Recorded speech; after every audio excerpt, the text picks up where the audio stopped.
Let's meet the special guests that we have with us here today, our panelists who are going to dive into essentialism with us and share with us their experiences and their wisdom from their different areas of expertise.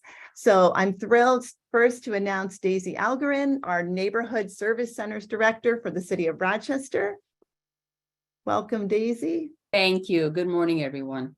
It's great to have you with us. Also, we have a two-time alum of Roberts University, Jesus Paesch, Language Access Compliance Coordinator for Monroe County. Good morning, Dr. Starr. I'm glad to be here today. That's great to have you. And finally, I'm thrilled to announce Dr. Jillian Gilbert. She is a certified LEGO Series Play facilitator. She's currently serving as an online instructor as Associate Professor of Leadership and Organizational Psychology at Azusa Pacific in California, but she just moved here to Rochester, and she is now serving as the lead consultant for our Business Solutions Institute here at Roberts Wesleyan University. So we're thrilled to welcome Jillian to the team here at Roberts. Jillian, it's great to have you on with us this morning.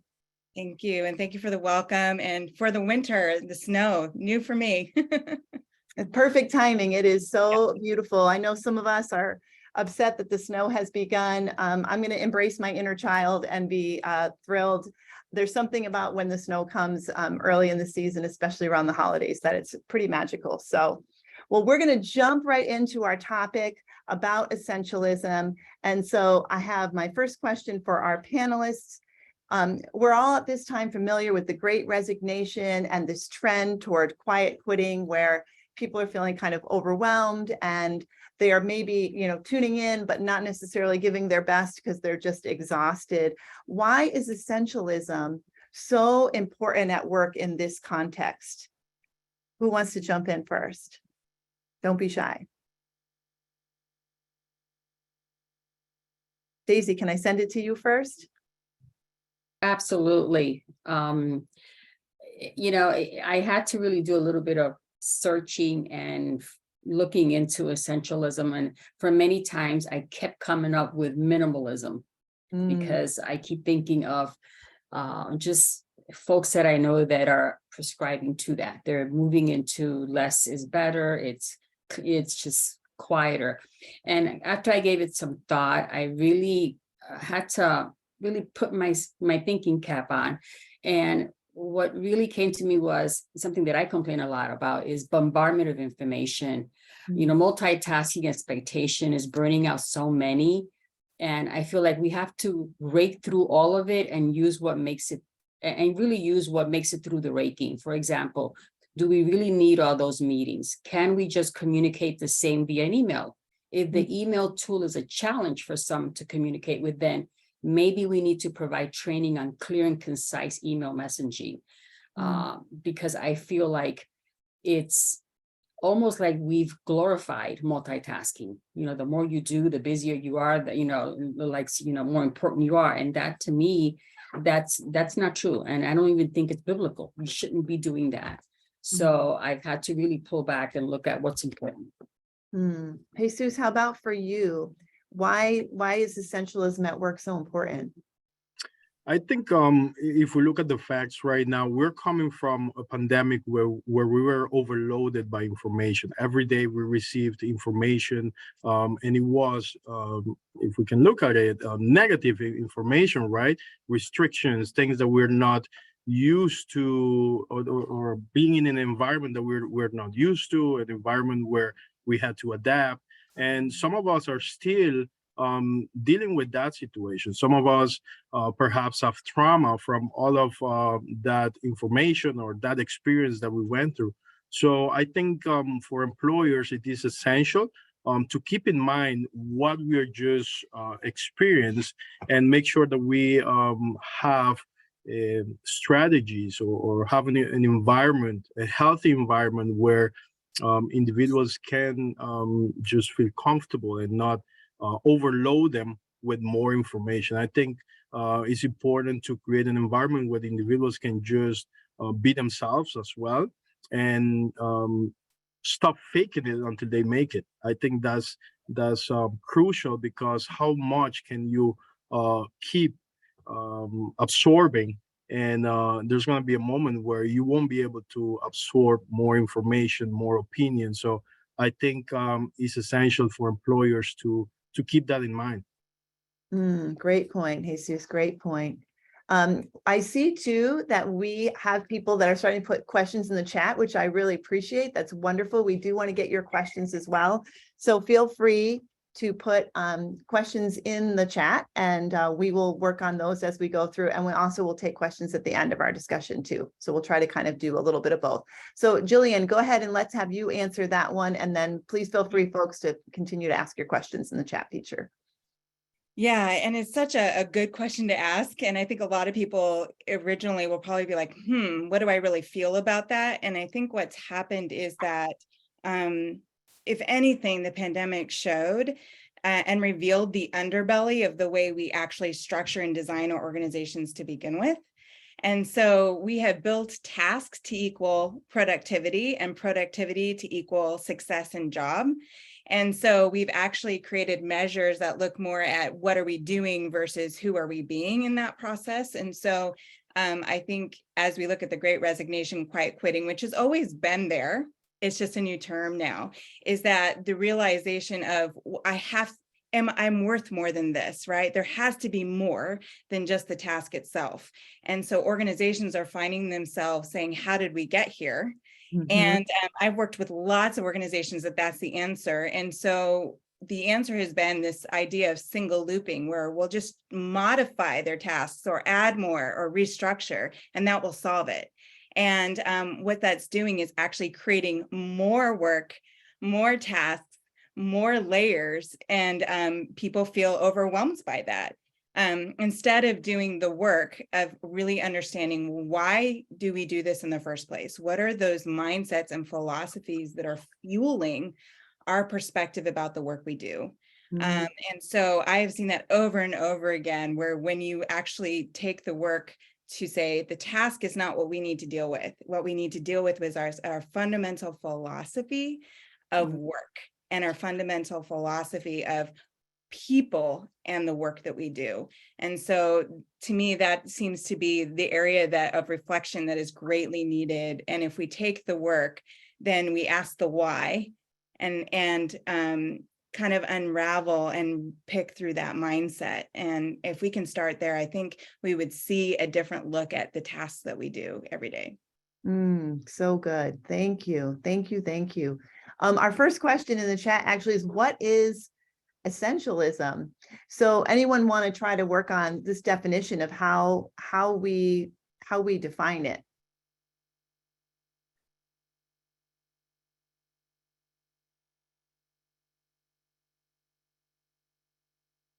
Daisy wants yes, I'm going to try. I have one screen, so I'm going back and forth. So thank you for your patience. Yeah. For me, I had to give some thought to that. And being a public servant, as Jesus is, I have to go to the priorities of serving the public need based on the services they pay for, i.e. tax base. And it's pretty clear. Residents want to know when the snow is going to be plowed. That's all they want to know. When will the leaves get picked up? When will we talk with the neighbor who's having late parties, etc.? That's how I had to determine what was important in the work that I do, keeping in mind that I'm a public servant. But at times too, I have to think about how do I help folks understand in a way that's meaningful to them, so that we're able to get to a resolve that's important to them, like the party that's going on next door. I want it to go away. I don't want it at 2:00 in the morning. That's what they pay for public services for.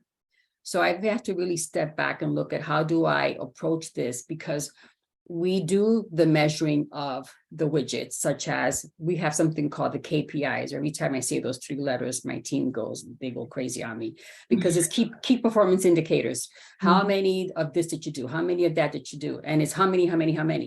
And we're finding that we're not really we're just being more busy, but not really productive. Right. So what are those most important things, right? Exactly. How do we focus on the most important things. And I love that you defined it in your space as a public have to. servant, Right. working for the city. What's Right. most important is what the people find most important, because they are your customer. That's right. That's right. Exactly. So we had to step back during the pandemic and look at what was important. One of the programs that we came up with was a direct response to the need of food because the restaurants were closed. How do we serve our senior citizens? So we had to sit in a room and give a lot of thought to what was essential for them during this pandemic. And we got together and said, let's serve them some free meals. At the same time, let's provide a grant to restaurants to maintain them open while the pandemic is going through. And it was a win-win. That's when we really began to think about really what is essential in this job that really needs to get done. And the pandemic in a good way helped us to do that. And it also meant stopping things. Yeah. That you were doing, right? That might have seemed good, but really Right. the good is the enemy of the best. Now, Jillian, you work with all different kinds of companies. I'm sure you've seen examples of this. How have you seen different businesses get at what is essentialism and focus on those most important things? Yeah. Well, I think it's such a good question. And that's one of the biggest things that I go in and talk to organizations about and do a lot of design thinking, human-centered design, which I appreciate what Daisy said about instead of solving without asking, ask and look at who your stakeholders are and start there, because you may be thinking you're delivering all of these extra items that your stakeholders don't even want. And so that's a really huge piece of it. I think the other thing is to look at the value proposition. A lot of companies, as you grow, you stray from your original purpose. And when you stray from your original purpose, you start adding events. And I always tell, I worked with a company, and they work with youth. And I remember saying to them, what could you do if you could never do an event again? And they looked at me like, that's impossible. And I was like, yeah, but what would you do? Because what we think is that if you fill it with events, that's going to solve it, but it strays from the value proposition. There has to be some sort of remembering of the purpose of your organization. And if you're straying too much from that and you're diversifying too much, then you're actually losing the quality. And a great case study would be the Lego group. They diversified so much. They bought Legoland, they had Lego movies, they did all of that. And they realized that they had strayed from the brick. And so they had to sold everything off and went back to only if it's with the brick. So there's value in keeping that value proposition front and center. And you may actually have to redesign and rethink what your value proposition is for the new wave of stakeholders that you have as the generations change.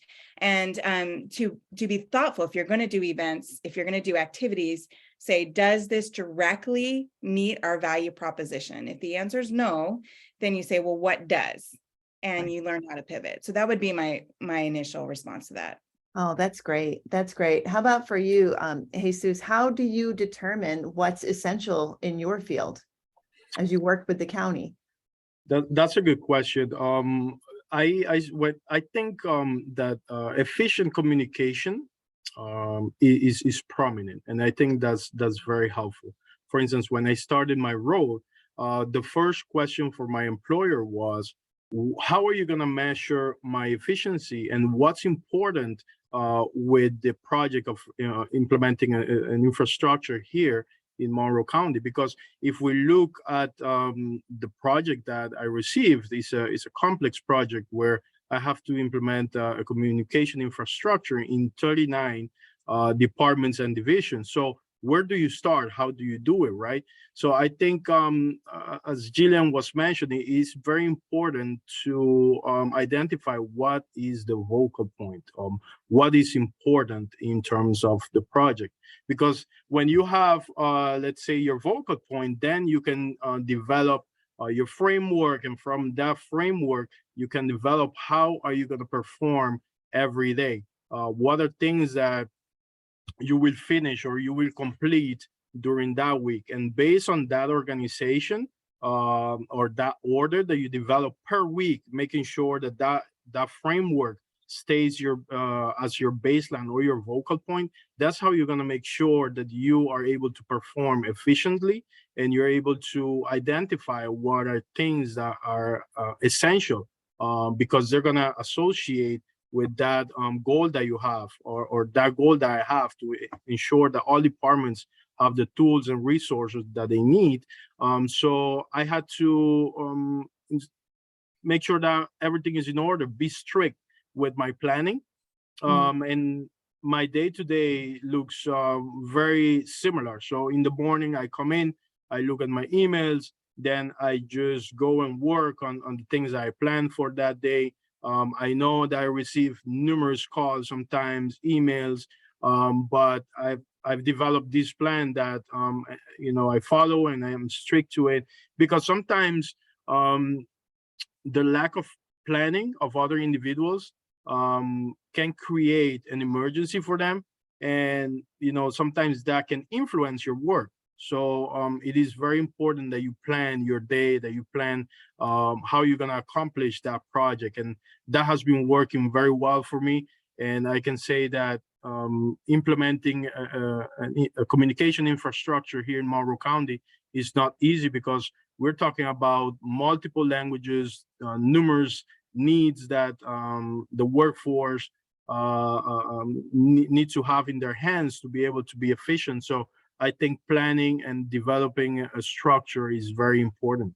Yeah, because that structure, you want to make sure that structure is supporting those things that you've determined are essential, right? What are the important Correct. projects? What are the important objectives? And I love how you talked about orienting your time around them. And then that also helps you decide what you're going to eliminate, what you're going to ignore. You're not going to allow your colleagues' maybe lack of planning and creating that sense of emergency to distract you from those things that you've determined collectively are the most essential.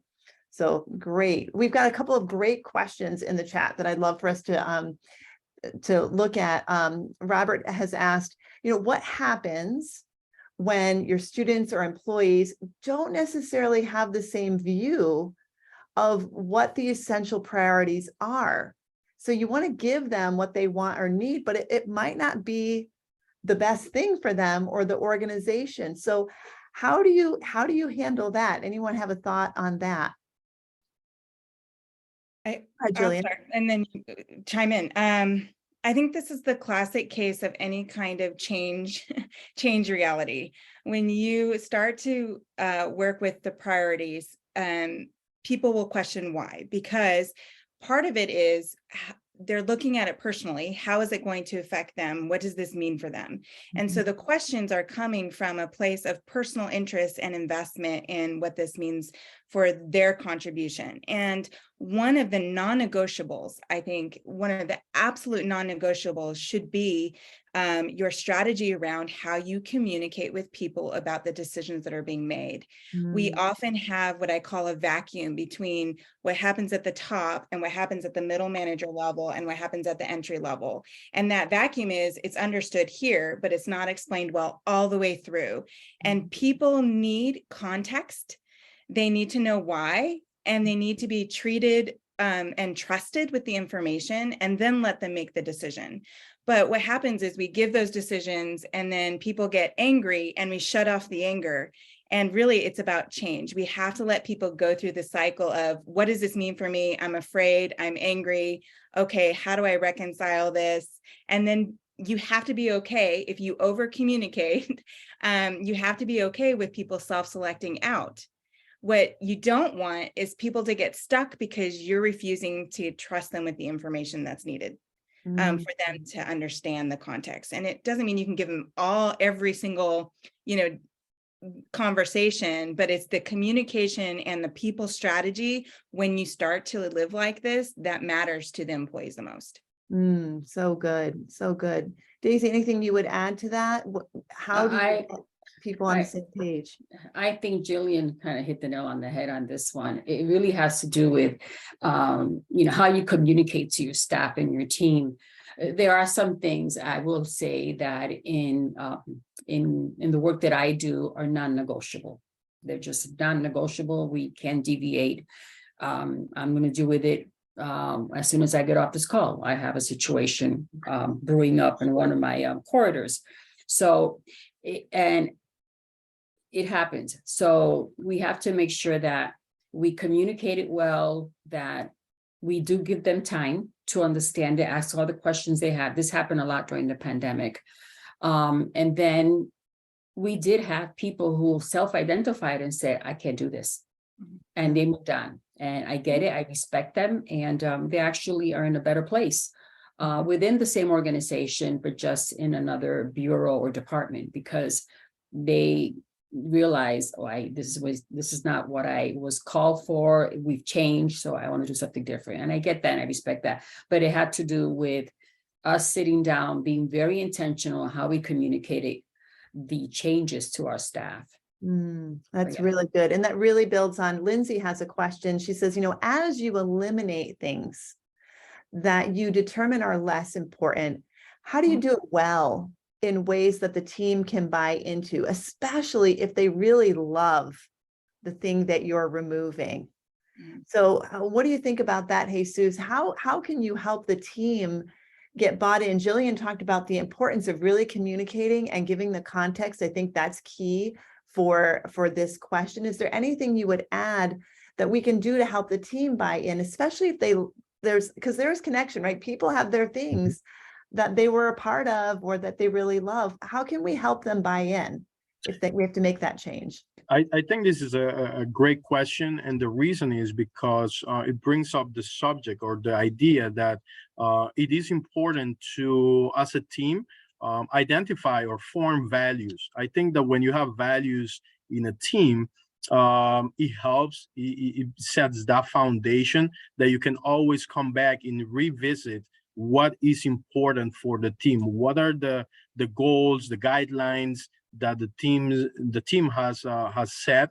I know it's a little bit more difficult when you're talking about bigger teams, but it is prominent to make sure that values are being set, because when you have something that you add and it doesn't align to those values, then I think the team will come to an agreement like, okay, this doesn't align with our commitment, with what we have established. So I think that could help.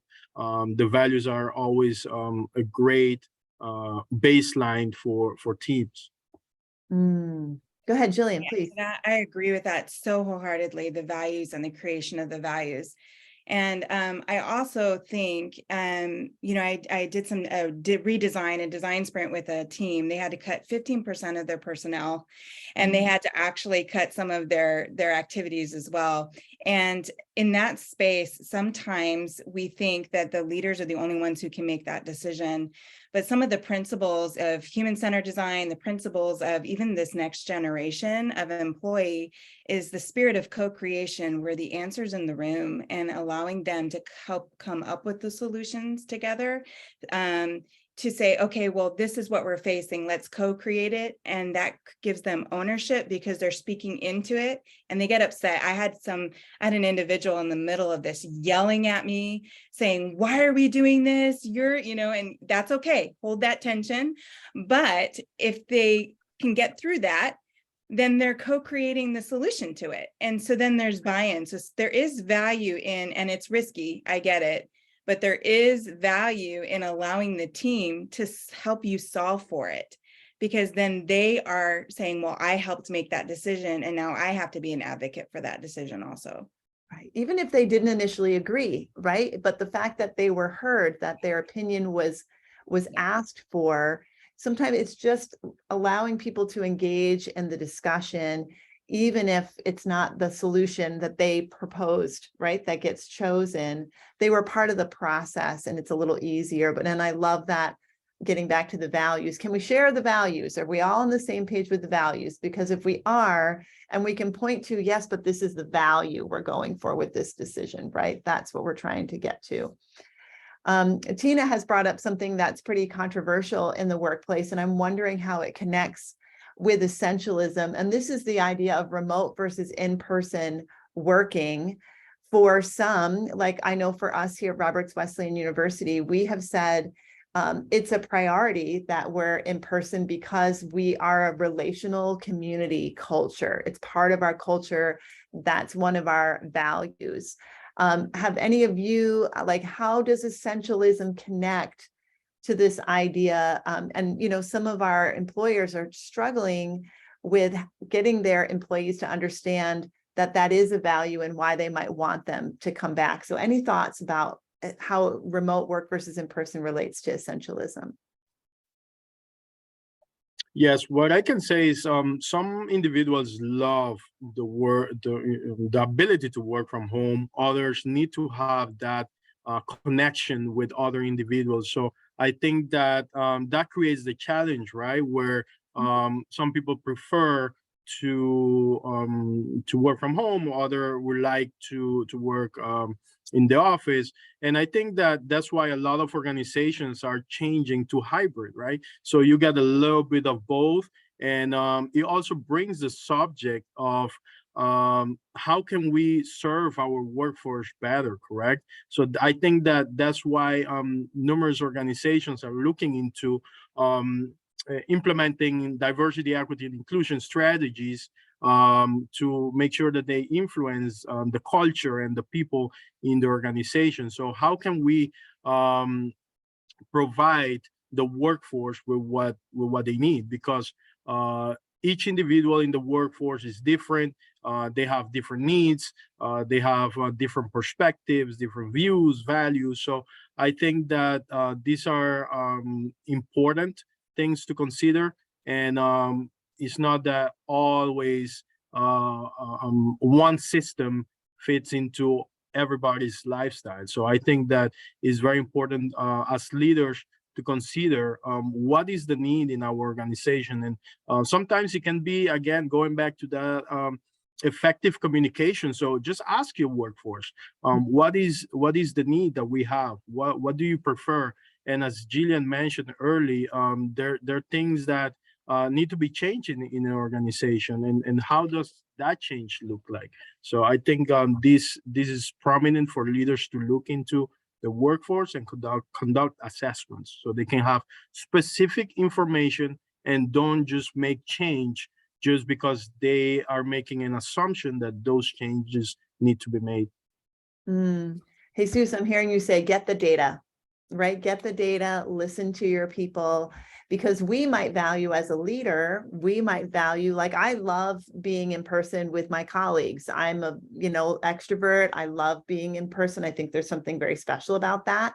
But I know there are whole companies that have just shifted the whole way they operate because their workforce, they're primarily energized by the flexibility and freedom of being at home, and the kind of work they do can be done well there. So I really appreciate you bringing it back to, because you have personal values and then you have the professional values of the organization, and they may not align. And that is why one of the reasons we had the Great Resignation, right? People discovered, oh, I don't align with the values of my organization, or I can't work the way that I now realize I prefer to.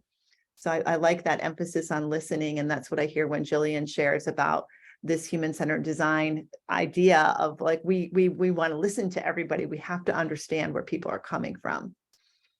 Anything else someone wants to say about the essentialism with remote work versus in person? I'm just going to add a little bit to that the city, we actually implemented a telework policy. Okay. And we're giving our employees an option. I think it's twice a week they can use telework tools to remote and stay in touch with us. But we also, I think, communicated very clearly the expectation of that telework document and what's expected of our staff if they are teleworking. So far, it's going okay. I'm finding that most of the folks that are taking advantage of it have young children, or they need a little bit more flexibility because it might be taking of an elderly parent, things like that. So we're finding that it works okay. Now, you also have to be prepared that, unfortunately, it's we're working with humans, and there are times where it's not followed, it's abused, and we have to then step in immediately. So you have to have your perimeters clearly stated, and you also have to make sure that you're prepared to react if necessary to, get the work done. So far it's working out okay. And we haven't really seen any concerns to stop it. But then again, in government, we could only do telework for non-union. Now we have our union force, and that's a whole different ballgame. So I think they're trying to work something out in that area. But it's a complexity of, having civil service folks. Sure. Yeah, go ahead, Jillian, please. Yeah, I was just going to add to that. I appreciate all these comments. It just sparks the yes and in me. But as we think about the Generation Z, so if I could see all your faces, you're probably like, oh yeah, the Generation Z. So this next generation, there's a massive shift in philosophy of work where it's work has to fit into my life. And we built our organizations 40 years ago, some of us. And so the structures were work and life are separate, and you work, so there's a fundamental tension that we're experiencing. And so what I'm finding in talking with I've talked with a lot of clients around this reality, is that really what they're saying is, I feel claustrophobic when I feel controlled by my work.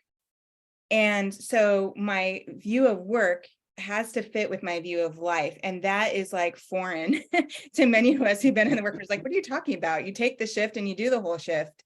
And they're like, yeah, but, right. So what we're talking about is, I want to be viewed as trustworthy, that you'll trust me to do my job. I want some autonomy and flexibility. So if you can't do remote hybrid, you can't do that. How do you find ways within your space to still promote those values? Because that's what they're asking for. And how do we be kind when you have working parents? And how do you be kind when those things are happening? So you don't have to give in just because everybody's saying you have to. It's what you do within your sphere that can make all the difference in making that a big issue or a non-issue.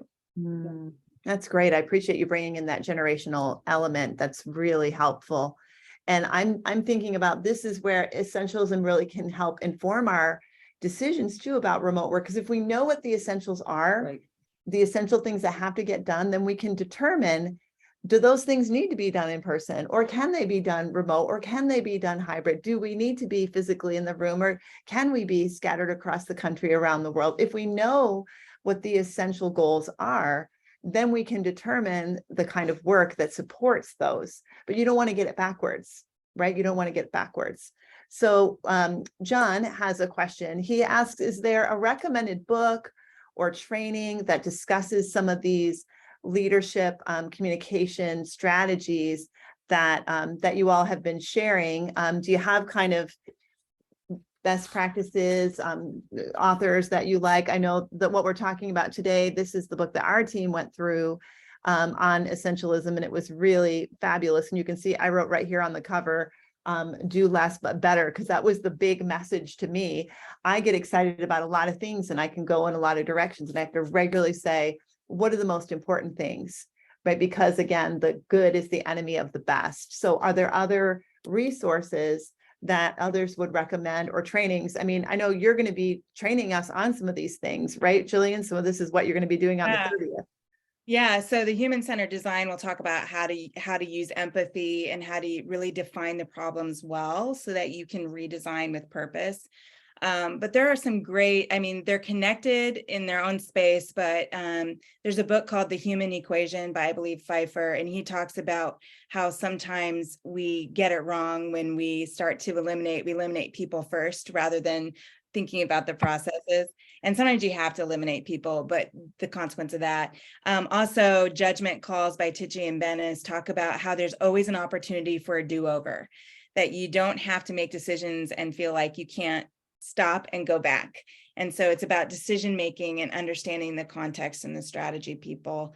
And I have tons more, but those would be, and Peter Senge's systems thinking, taking the balcony perspective around your system and understanding what systems thinking can do for you.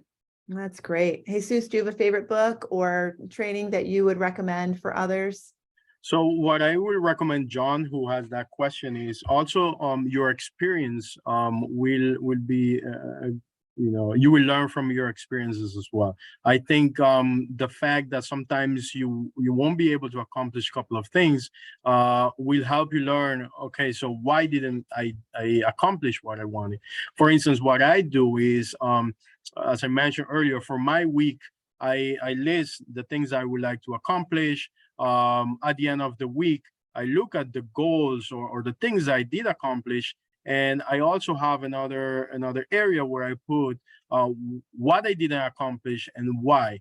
And then that can help me moving forward. For instance, if I have an experience again, if it was that I step outside of my routine or my schedule, why? And if that happens again, I'm able to prioritize what I should be having or performing. So I think that your experiences also will be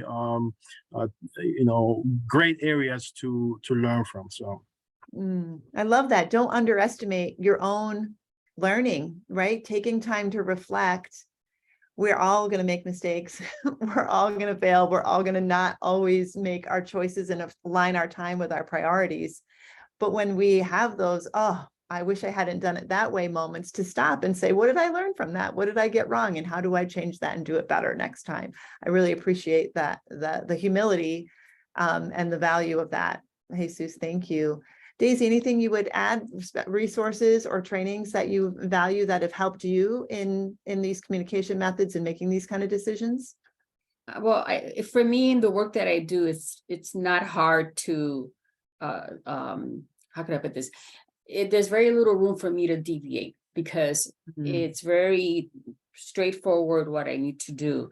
However, when you bring in the element of, we're public facing, so we get a lot of calls from the public, and people call and they share all kinds of things that are going on in their neighborhoods or associations that they belong to, or events that are coming up. And those can take you like that, just immediately deviate you from, okay, I have, as Jesus was saying, I have a list today, but oh boy, this is going to take me totally away from that list. So how do we respond to that with some empathy and understanding that this is important to the caller? Might not be to me, but to the caller, this is super important. And how do I help them understand? I'm going to get back to you in a way that's firm, but yet professional, but also with a caring voice. And we've had to actually sit down with staff to help them understand that certain tones send a different message, particularly from a government worker. Because there's the old saying, you can't find City Hall. Yes, you can find City Hall, but you have to be able to not get enemies. You want to be able to bring in people to the understanding that this is what we're going to try to do together to help solve this problem. Now, I'm going to add a little bit to this.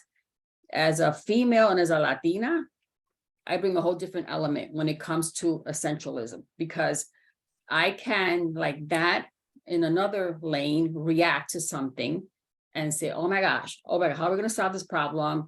And that list that I had, I have to park it and I have to head over and try to solve that problem, because it's not essential to what I do, but it's important to the administration, how I respond to that person. I can't say, I'm sorry, you're not on my list today, and I have to like take care of this, because they're going to say, are you kidding me?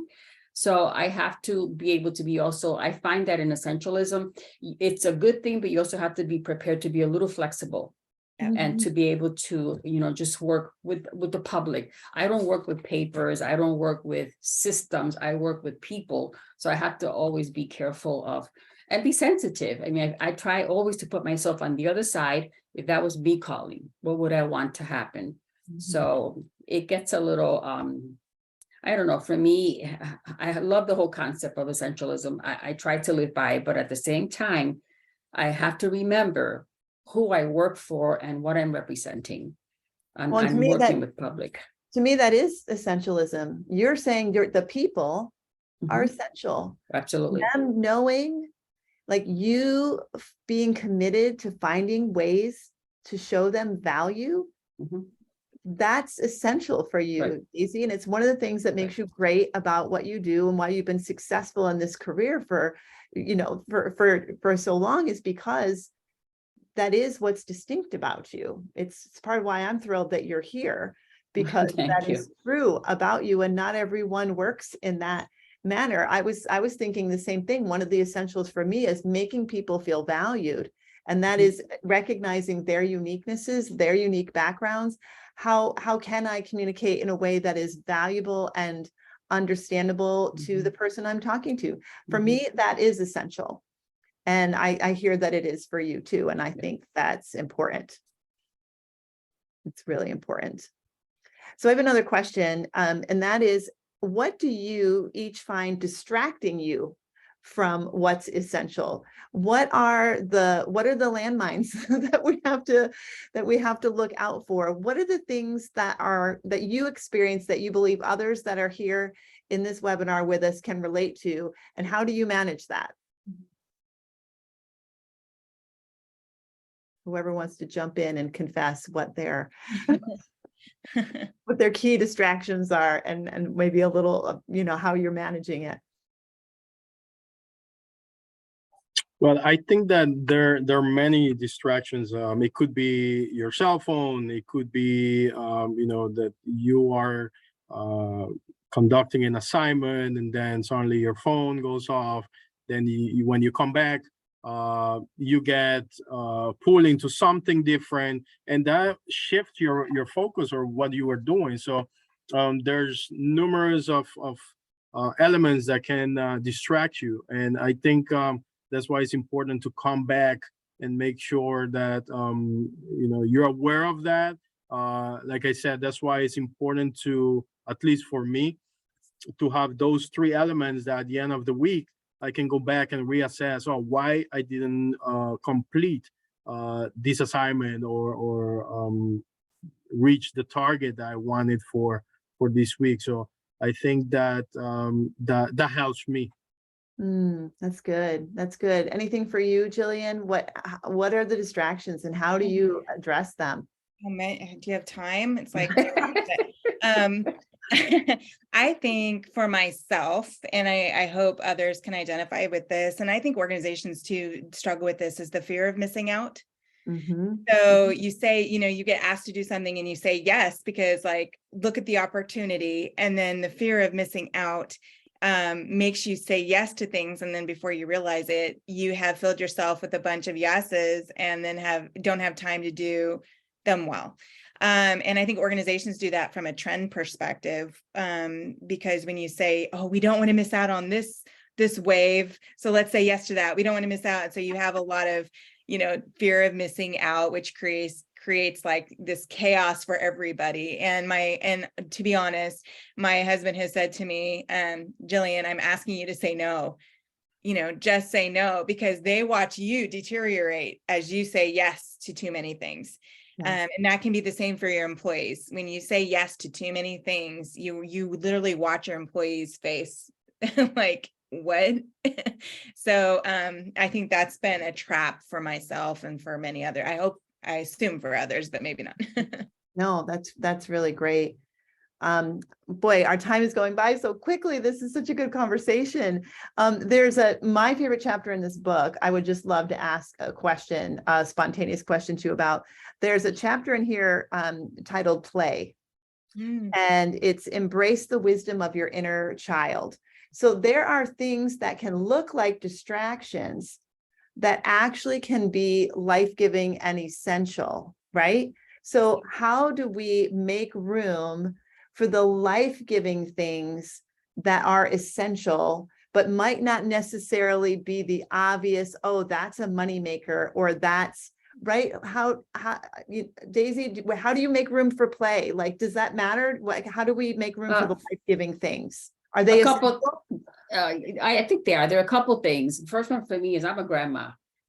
I can connect with my inner child like that with my grandchildren. I love that they want to try to teach me how to ice skate, but they really love how I fall. That's their part of it. But the other part of it is we have opportunities in the city of Rochester and the work that I do to partner with organizations that are not human service, are not government, are the arts and the culture. So I'll give you an example. We just began to talk to the RPO.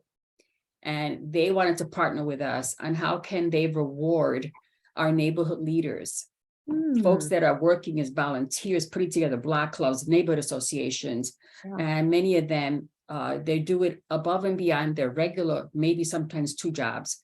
How do we appreciate them? So we partner. We're going to give them tickets for the holiday season. They're going to go enjoy whatever show they want at the RPO. And that some people could say, what's the value of that? The value of that is, my God, we are acknowledging and appreciating our partners in the city of Rochester, our neighborhood leaders. We appreciate that. And we very intentional on go to organizations that can partner with us, that can help celebrate who they are.